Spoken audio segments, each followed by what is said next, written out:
UPSC का एक बहुत ही फेवरेट टॉपिक है, that is volcano. Not only in the prelims but also in the mains.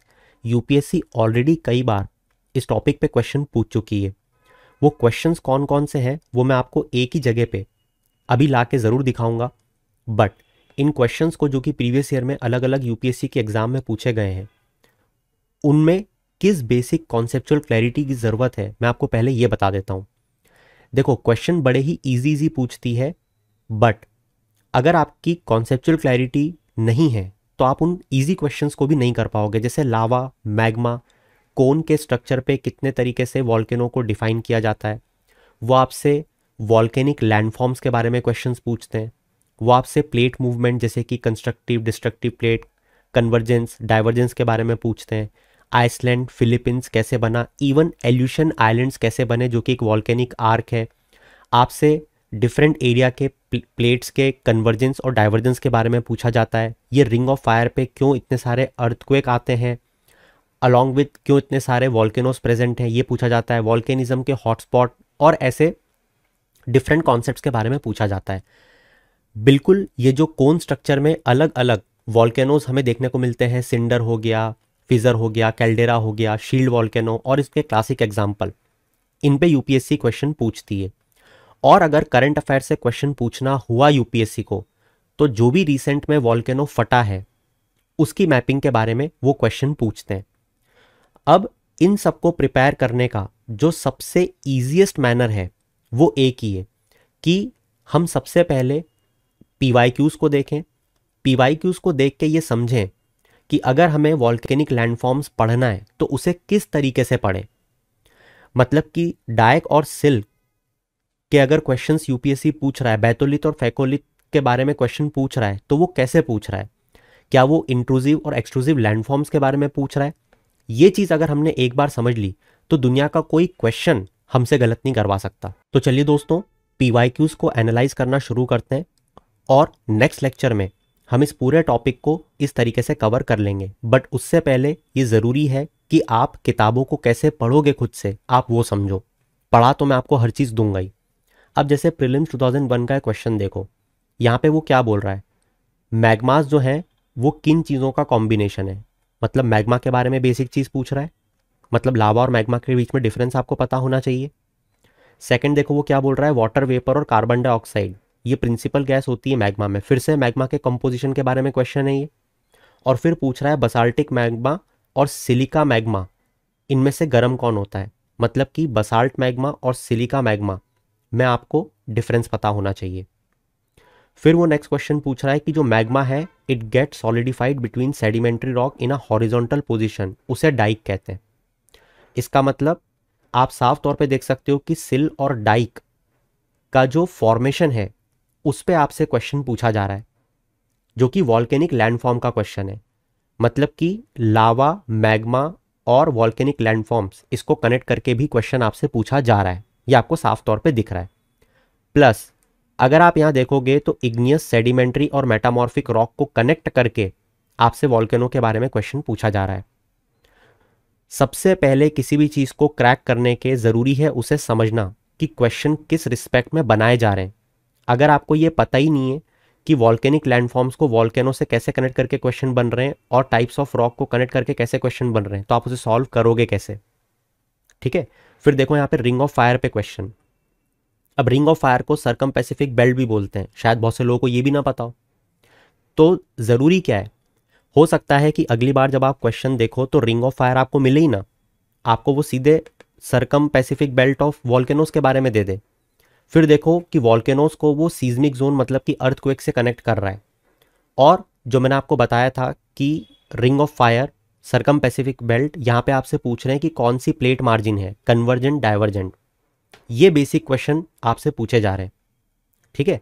फिर अगर मैपिंग के क्वेश्चन देखें तो देखो एक्टिव, डॉर्मेंट और एक्सटिंक्ट वॉल्केनो होते हैं। एक्टिव के बारे में सबसे ज़्यादा पूछा जाता है, ये हमें पीवाईक्यू देख के समझ में आता है। आप में से बहुत सारे लोगों का डाउट आता है जब मैं आप लोगों को पढ़ाता हूँ, जैसे जब मैं इस लेक्चर को ही पढ़ाऊँगा तो आप लोग पूछोगे कि आपने तो इतने सारे वॉल्केनोज लिख के दे दिए, इसमें से important, in fact most important volcanoes को कैसे चुने हम, क्योंकि सबको तो नहीं पढ़ सकते, वो एक ह्यूमन माइंड का कंस्ट्रेंट है। बस यही तो चीज़ सीखनी है कि आपको सारे वॉल्केनो पढ़ने ही नहीं है, हार्डली आपको 10 से 12 वॉल्केनो पढ़ने हैं, डेट्स इट, इतने में आपका काम बन जाएगा। ठीक है, फिर जैसे कोन स्ट्रक्चर पे देखो कैसे क्वेश्चन आता है, आपसे बिल्कुल सीधा नहीं पूछेगा कि शील्ड वॉल्केनो किस तरीके का दिखता है। देखो वो आपसे ऐसा बोलेगा कि लावा किस तरीके से फ्लो होता है इस वॉल्केनो में, जिसमें वो फ्यू फीट थिक होता है मगर एक बहुत लंबे समय तक वो बहता रहता है। फिर वो पूछेगा कि रिपीटेड फ्लो होता है, बताओ ये कौन सा वॉल्केनो है। क्या आप समझ पा रहे हो कि क्वेश्चन की डेप्थ क्या है जो यूपीएससी आपसे जानना चाहता है। अब एक आम सा स्टूडेंट जिसने शील्ड, कॉम्पोजिट, स्ट्रेटोर, सिंडर वॉल्केनो पढ़ा हुआ है, वो भी इस क्वेश्चन का जवाब नहीं दे सकता। पूछो क्यों? वो इसलिए क्योंकि उसने कभी भी ये मेहनत नहीं करी कि मैं एक बार कॉम्पोजिट वॉल्केनो को शांति से बैठ के देखूं कि ये कैसे बनता है, मैं एक बार शांति से बैठ के ये देखूं कि ये शील्ड वॉल्केनो कैसे बनता है, और फिर इन दोनों को साथ में बैठ के कंपेयर करूं कि शील्ड वॉल्केनो और कॉम्पोजिट वॉल्केनो में क्या डिफरेंस है। मैं सिंडर कोन वॉल्केनो को शांति से बैठ के देखूं और इसको लावा डोम से कंपेयर करूं। जब तक ये कंपैरेटिव स्टडी एक स्टूडेंट के दिमाग में नहीं आएगी, जब तक वो इन क्वेश्चंस को क्रैक नहीं कर सकता। फिर अब जैसे मान लो उसने वॉल्केनो के बारे में पढ़ लिया, अब उसे पता ही नहीं है कि आइसलैंड और फिलीपींस के बारे में बार बार क्वेश्चंस पूछे जा रहे हैं, ये कैसे बने, एल्यूशन आइलैंड्स के बारे में क्वेश्चन पूछे जा रहे हैं। जब तक आपने पीवाईक्यू पे कमांड नहीं की, आप इस चीज को कर ही नहीं पाओगे। ठीक है, फिर देखो यहां पे बताया हुआ है, 2 स्टेटमेंट दिए, मतलब कि स्टेटमेंट वाइज भी क्वेश्चन पूछते हैं वॉल्केनो पे।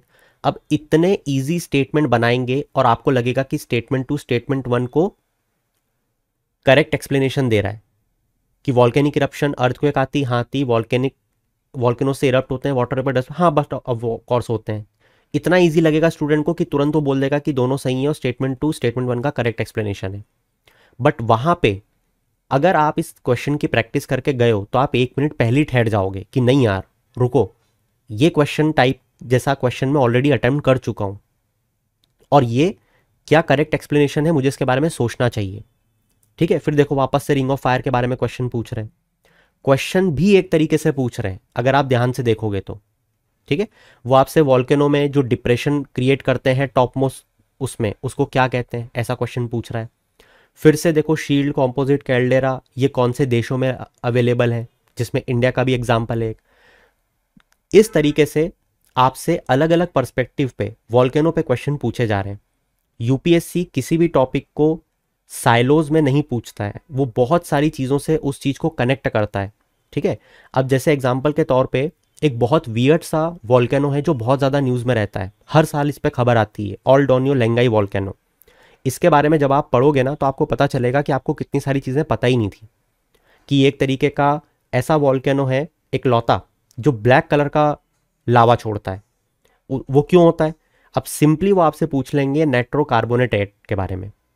ठीक है, तो ऐसी खबरें डाउन टू अर्थ और अलग अलग मैगजीन्स में पब्लिश होती रहती हैं। अब जैसे कामचटका पेनिनसुला है, वो आपसे पूछ लेंगे कि इसकी लोकेशन बताओ। अब आपको लगेगा कि यार ऐसे सारी लोकेशन को याद करना है क्या? नहीं, वो किसी पर्सपेक्टिव से बहुत ज़्यादा इंपॉर्टेंट लोकेशन है। अब मान लो मेंस का अगर कोई भी क्वेश्चन आता है वॉल्केनो पे, तो आप उसमें क्या लिखोगे? आपको एक सिंपली एसओपी मेंटेन करनी है। वॉल्केनो का मेंस का कोई भी क्वेश्चन आ जाए, भले ही वो रिंग ऑफ फायर पे आ जाए, कन्वर्जेंट डाइवर्जेंट बाउंड्री पे आ जाए, या भले ही सबडक्शन की प्रोसेस पे आ जाए, वो कैसा भी क्वेश्चन हो, आपको सिर्फ ये 4 से 5 लाइन लिखनी है और हर क्वेश्चन का इंट्रोडक्शन बदल जाएगा।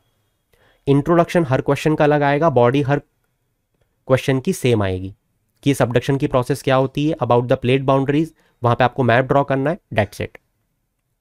ये होती है प्रैक्टिस प्री और मेंस को एक साथ क्रैक करने की। ठीक है, तो मैं उम्मीद करूंगा कि अभी तक आप ये समझ पाए कि आपको वॉल्केनो का टॉपिक किस तरीके से पढ़ना है, क्योंकि किताब से हर स्टूडेंट को एक बार हर टॉपिक को पढ़ना ही चाहिए। तो उसे पढ़ना किस तरीके से है वो आपने अच्छे से सीख लिया होगा, ऐसा मुझे लगता है। So that's it from my side for this particular topic. हम इस टॉपिक को जल्दी इलैबोरेट मैनर में, पूरे सीक्वेंशियल मैनर में समझेंगे। Till then keep shining, have a good day.